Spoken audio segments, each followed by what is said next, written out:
Welcome to another edition of On the Block, where we delve into the blockchain world in Switzerland. Our next guest thinks that while the industry is thriving, it's also important to ensure greater diversity. That's why she recently launched the think tank called Women in Blockchain Switzerland. Now, joining me now in the studio is Kamales Lardi. You say you want to see greater diversity in the blockchain space, but what does diversity really mean to you? Well, first of all, thank you for having me here, Olivia. And for me, I think diversity goes beyond any specific topics around gender. Diversity for me is all-inclusive, and this could be people from different backgrounds, people from different profiles or education level with different experiences, as well as sexual preferences. And so when we talk about a transformative technology such as blockchain that's going to potentially change the way we interact and collaborate, communicate, and transact globally across various industries, I'd like to see a higher level of diversity in terms of the teams of people involved in developing these technologies, so that at the end of the day, we can produce solutions that are all-inclusive across various groups. Would you be able to give me some clear examples where you've seen that it's not diverse enough? I think one of the things that's still predominant in the market could be industry events or blockchain industry events in Switzerland, where you tend to see a majority of attendees being still male, or potentially most of the panelists and speakers involved in those events still being prominent male speakers and panelists. That's something you've encountered firsthand. So that is something I've encountered firsthand. I do public speaking quite frequently, and I do speak about disruptive technology and blockchain. And I do tend to be one of the very few, or if not only, women at those events as a speaker. And I would like to see this increase. It's not that we don't have enough women in the market who have strong profiles. I think they're just not getting enough credibility and enough visibility that's required to be on stage at that level. I'll touch on that in just a moment, but looking at the blockchain technology itself, it's still relatively new. So in the last decade, it's really become a flourishing technology. But do you think now is a good time to lay out the foundations for a more diverse playing field? I think it's the perfect time to do that now. So blockchain, as you said, is only about 10 years old. And it is the perfect time for us to, it's at that stage where it's still being developed, it's still, the policies and standards around it are still being defined.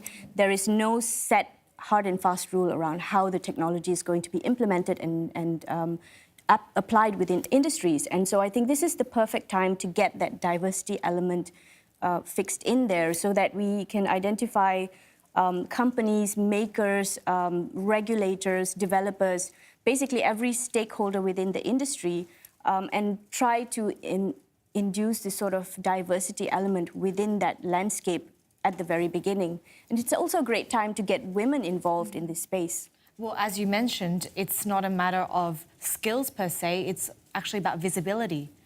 It is about visibility. So the Women in Blockchain, basically, we have three founders, myself, Emil Lawrence, and Lydia Zabala. And between the three of us, we actually have quite a large community of, community or context within the technology and blockchain space in Switzerland.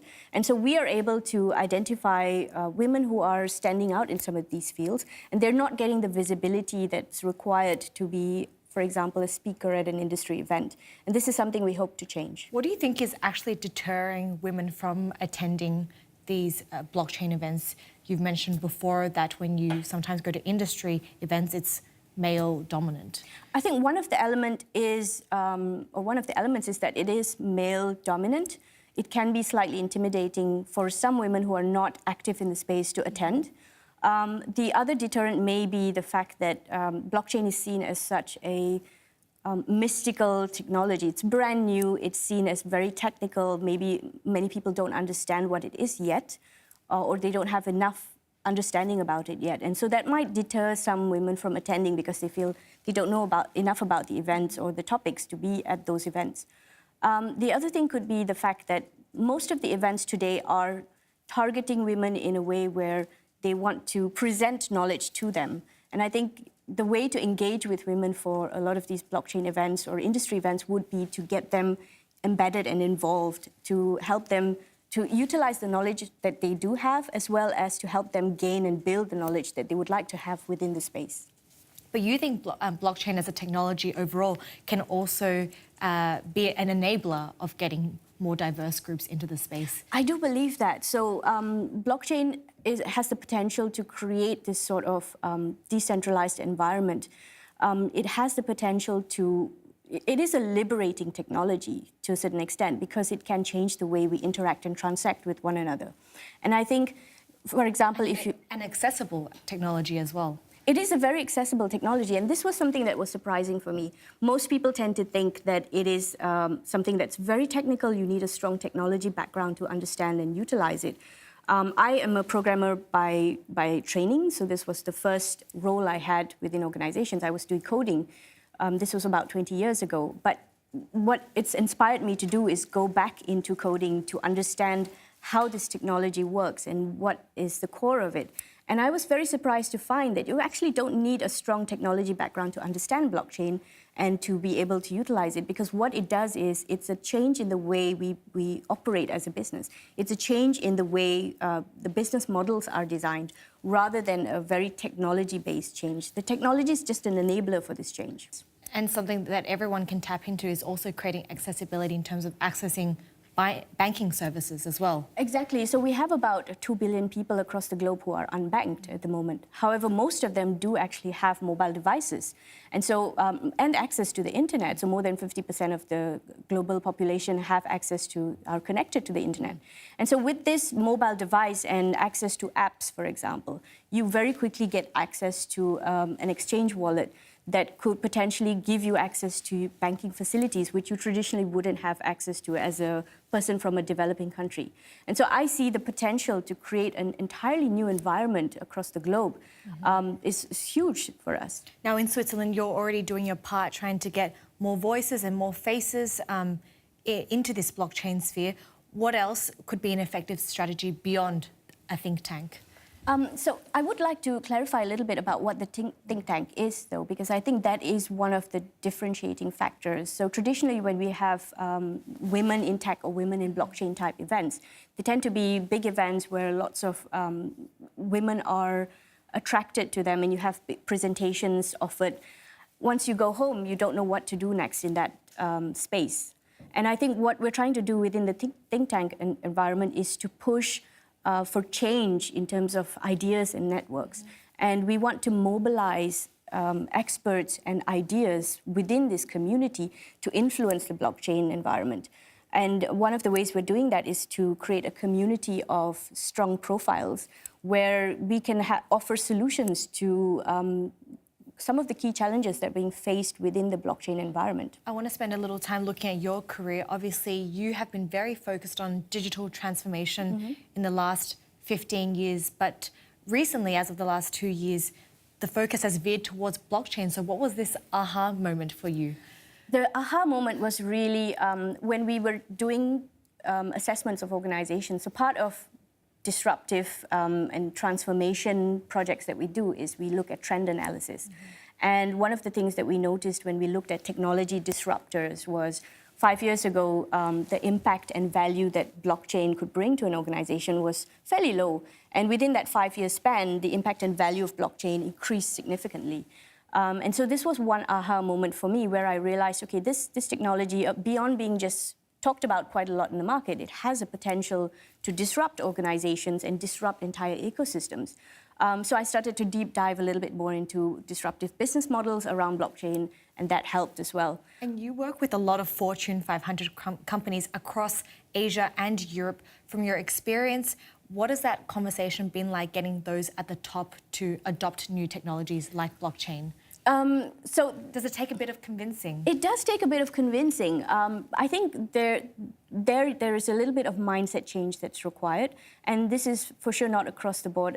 It's not a generic statement, but there is still a significant number of leadership teams that still require a certain amount of convincing and a certain amount of acceptance for disruption. I still do have conversations with top leadership members who say, well, this technologies will come and go in the market, but we're still going to do things the way we do things. And I do believe that that's going to change significantly. Companies that don't start stepping up and taking notice of emerging technology will be facing existential crisis at the end of the day. Are they going to exist? Are they going to be able to do business in the same way as before?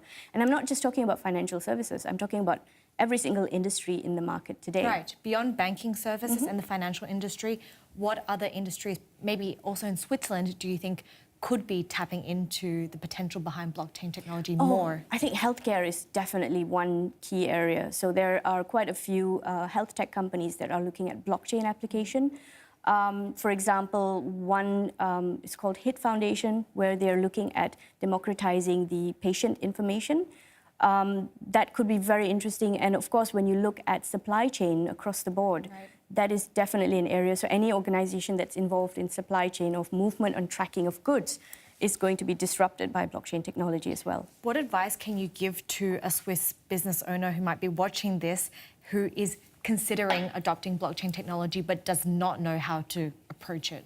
I think that the one thing that I found surprising for myself was how simple and easy it was to understand once you get access to the information in the right way. So the first thing I would definitely advise any business owner is gain a better understanding for the technology. There's lots of resources out there, particularly platforms like IBM and so on that offer novice training on understanding the technology, understanding the business model changes that are involved. It's almost plug and play. And it's cloud-based trainings where people get a deep understanding for how these technologies work. So your first step is really educate yourself. Don't wait to be disrupted. And the second step really is having a strong understanding for what kind of capabilities are required internally in order to take this to the next step. And this is one of the things we offer as Women in Blockchain Switzerland.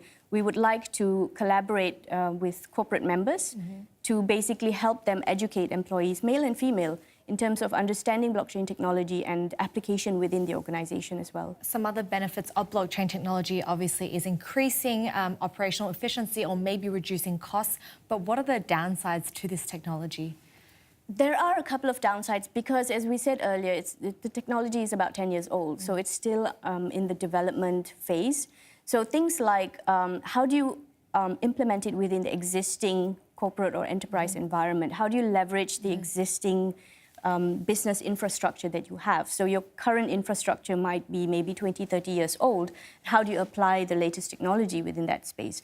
The other thing could be a cultural or mindset change that's required in order to implement this. So we're looking at an environment where you don't need intermediaries to create an environment of trust. And we as human beings, we're very good at that. We've spent the last couple of decades creating business environments where we use intermediaries to secure trust, right? And so now we don't need that anymore. And this is a mindset change. So the two, just to recap, the two things is educate yourself, and the second thing is make sure you have the capabilities internally to explore the technology. And just a quick question to wrap up. Your work has brought you to across Europe, Asia.